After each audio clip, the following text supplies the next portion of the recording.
was a pillar of strength. But in 2022, my aunt tragically passed away.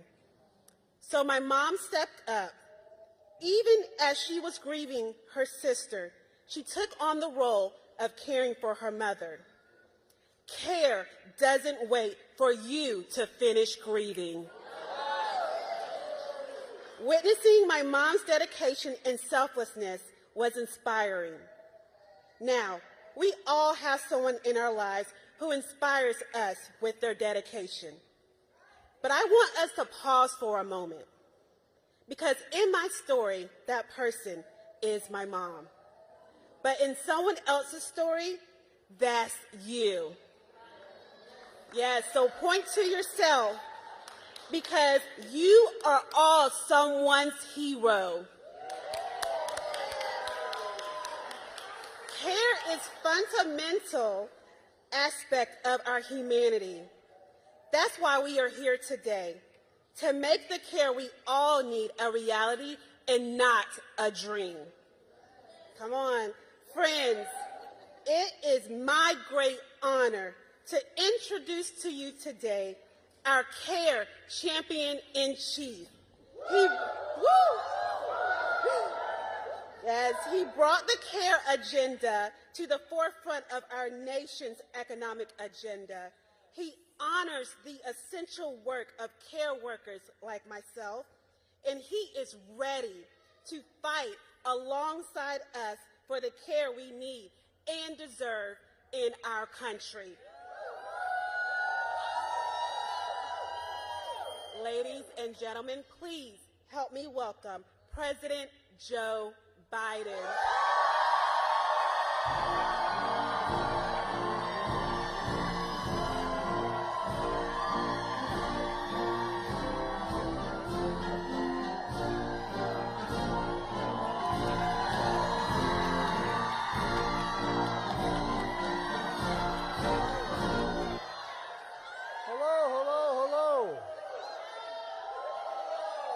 As my mother would say, God love you all. Crystal, thank you for sharing your story. And a simple truth.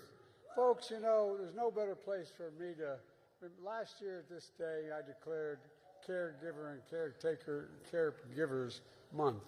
And I couldn't think of no better place to celebrate it today than here at this station. I'll tell you why. For 36 years, I commuted from the state of Delaware to here every single day the Senate was in session, and over a lot of times. The reason I did is I think I understand a little bit what many of you have gone through and what you're trying to help with. You know, when I got elected, I was 29 years old. Wasn't old enough to be sworn in. While I was down here hiring staff, before I was sworn in, I got a call saying my wife and daughter were dead. My 2 boys were badly injured. And so, you know, I wasn't going to come down, but thank God I had a family and a lot of friends and older members like me, 45, 50, who helped me out. But all kidding aside, I didn't have them. I started a law practice. I didn't have any money. I mean, I made a living, but I didn't have any money. And what I tried to do is figure out how I was going to raise my boys. No, I'm serious. And I tell you what, I really wondered, why did I commute every single day? Over 1 million miles round trip over the time I was in the United States Senate. And the reason I did, I couldn't afford a house down here without selling my house at home, and I couldn't afford caregiving. The God's truth. No possibility. None whatsoever. But I'm lucky I had a family. My mother, my father, my sister, my brother all moved in, helped me take care of my kids. But then we ended up with Mom getting sick and Dad getting sick, and we took care of them, the so-called sandwich generation. Look, you care workers represent the best of who we are as Americans. Oh, you really do. We look out for one another in America. We leave nobody behind. Nobody behind. And you've said all the heroes in the lives you talk about, well, you're our heroes. You're the heroes to so many individuals. You really are. And you represent so many people who do it, and do it out of love and concern, not because of the pay, because they're not getting the pay they need. It matters. As your president, I'm here with a simple message. I give you my word. I have your back. I have your back.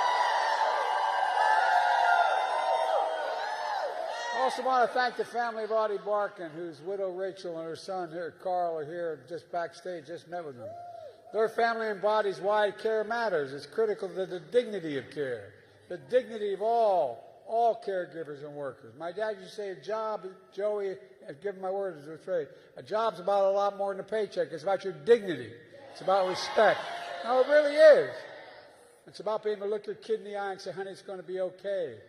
Care workers and caregivers are critical to our families and to the entire economy. That's why, as a candidate, as president, I was determined to turn things around. We made progress, but there's so much more that we have to do. So much more. If we want the best economy in the world, we have to have the best caregiving economy in the world. We really do. They're not inconsistent. They're consistent. But the cost of care is too high, and pay for care workers is much too low. Take child care. A typical family spends $11,000 a year on child care per child. Per child. If you live in a big city, that can be $17,000 for each child, more than their college tuition, if God willing you're able to get there. And a lot of parents do the math and realize they can't afford to go to work because child care can sometimes literally cost more than they earn, more than they earn. You know, take-home care, the cost of long-term care for aging loved ones and people with disabilities rose 40% in the last decade. Medicaid offers help, but it can't meet the demand. You know, there are 700,000 seniors waiting in line, 700,000 waiting in line.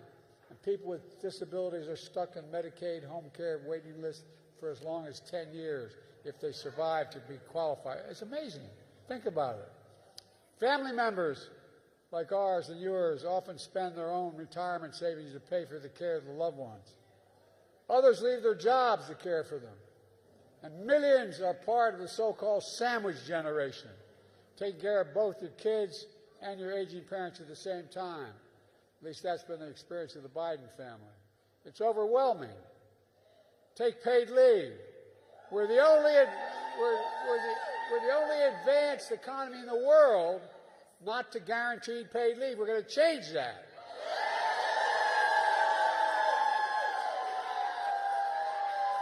That means to help a loved one, many folks have to leave work to find out later that they've been fired. In the United States of America, no one should choose between caring for a parent who's raised them, a child who depends on them, or a paycheck that they need. That's not why it should be the way it should be. No, I'm serious. If you wonder whether I feel strongly about this, I do. Look, more often than not, from child care to elder care to lack of paid leave, it's women who bear the brunt. Women who bear the brunt. We saw that during the pandemic when 2 million women left their jobs to help take care of their families. It hurts our whole economy to lose so much talent in the workplace. And it keeps women from earning equal pay they deserve because they say, well, you haven't been here. Look, in fact, care workers are predominantly women as well, women of color and immigrants who are overworked, overlooked, and underpaid. It's not enough just to praise them for all they're doing. We have to pay them.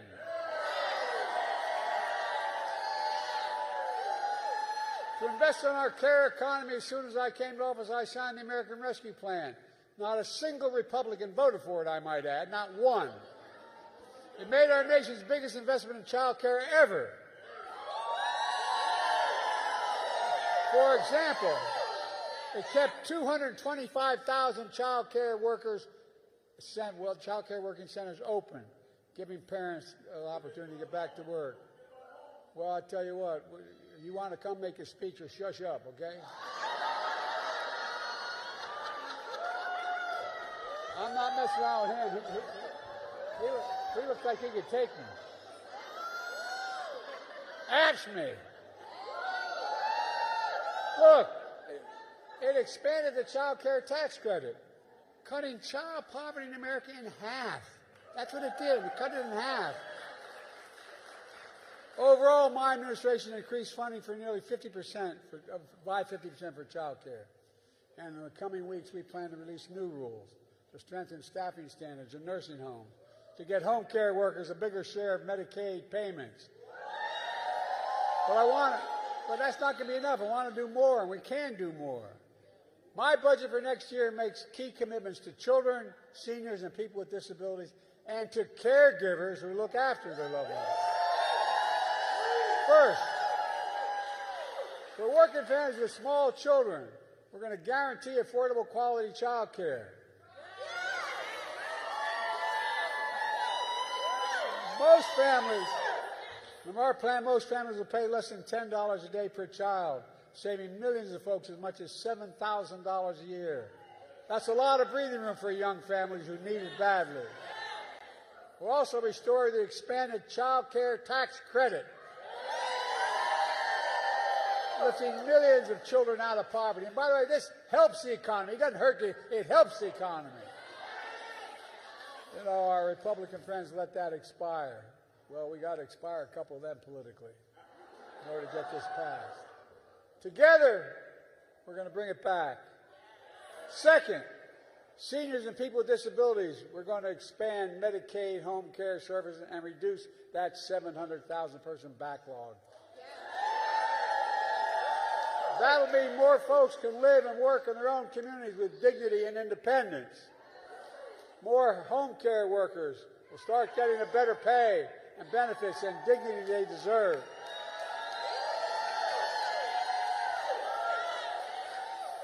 By the way, if anybody's listening besides all of us, we agree on this. This is really, we're deadly earnest. This is not a joke. It matters. Third, for everyone caring for a loved one, my budget would finally create a national paid family and medical leave program. Finally. Up to 12 weeks to care for a newborn, a sick loved one, or yourself without losing your income. Look, it's past time America caught up with the rest of the world on paid leave. And folks, all this helps families, and it grows the economy. It grows the economy. And we can afford to do it. To put it another, we can't afford not to do it. Look, I'm a capitalist, but I want to make sure that, you know, if you make $1 million, great. Just start paying your fair share in taxes.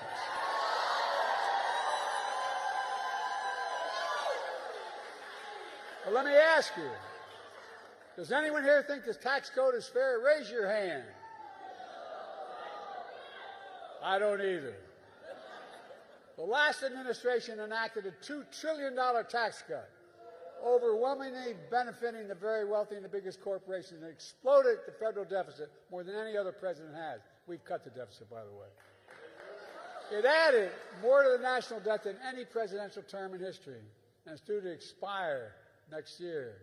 And guess what? I hope to be president because it expires. It's going to stay expired. Stay expired.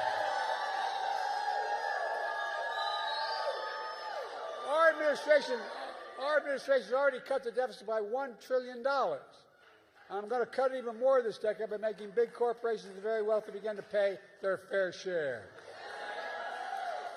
Under my plan, nobody earning less than $400,000 a year will pay an extra penny in taxes. I hope that's right. As I make it clear, we're not trying to beat people. There are 1,000 billionaires in America, from 750 to 1,000 since the pandemic. You know what the average tax rate those billionaires pay? 8.2%. No, I'm serious. Anybody want to trade that tax rate? Well, look, that's far less than the vast majority of Americans pay. No billionaire should pay lower tax rate than a teacher, a firefighter, a care worker. And that's why I propose a minimum tax for billionaires of 25%. It's not even the highest rate, just 25%. And guess what? It's more fair. But it also, guess what it would do over 10 years? It would raise $500 billion. $500 billion. And it wouldn't hurt anybody. I'm a capitalist. If you make $1 billion, wonderful. Pay your fair share. Imagine what we can do.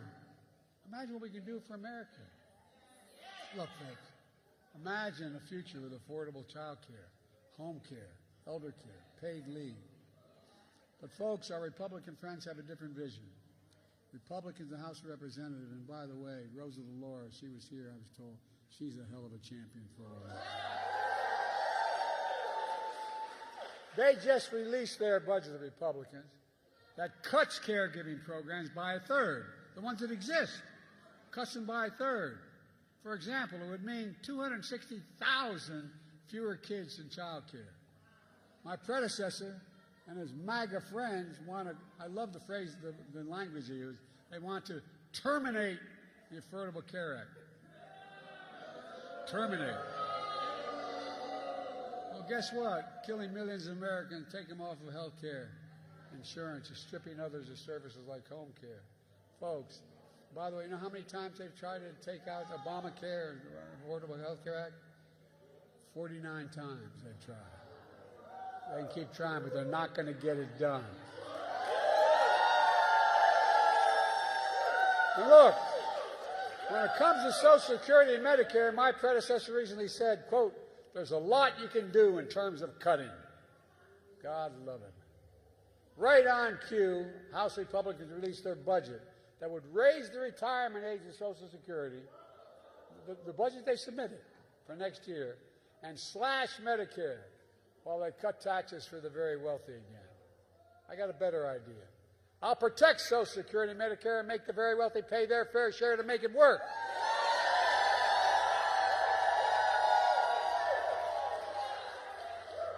Look, let me conclude where I started by thanking all of you. As Crystal said, you're all, and I mean this sincerely, you're all somebody's hero. That's what I see in our nation's caregivers, heroes. We need you. Not a joke, we need you. And together, I know we can do this. I've never been more optimistic about our future. We just have to remember who we are. We're the United States of America. There is nothing beyond our capacity. Nothing. If we do it together. So let's stay at work, get to work, keep working, and God bless you all, and may God bless our troops. Thank you.